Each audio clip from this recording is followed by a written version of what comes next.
大家好，ဒီကမှာ前日တူတူတရုတ်စကားပြောနေစဉ်ဘဝမှာလိုအပ်တဲ့အသုံးဝင်တဲ့စကားလုံးတွေမှတ်သွားမယ်နော်ပထမတစ်ခုကပြန်ရည်တံပါပြန်ရည်တံဈေးလျှော့ပေးလို့ပြောတာနော်ပြန်ရည်တံပါဈေးလျှော့ပေးပါဈေးလေးနည်းနည်းလျှော့ပေးပါဆိုရင်ပြန်ရည်တံပါနောက်ဝိုင်းမြန်ယုံ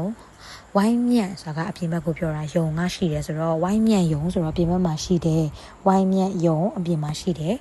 နောက်တစ်ခုက他和我去一次去一起是တူတူသွားတယ်เนาะဒါဟဲ့ဝေါ်သူနဲ့ငါ去一起တူတူသွားကြတယ်သူနဲ့ငါတူတူသွားကြတယ်တူတူသွားတယ်ဆိုရင်他和我去一起နော်他在工作呢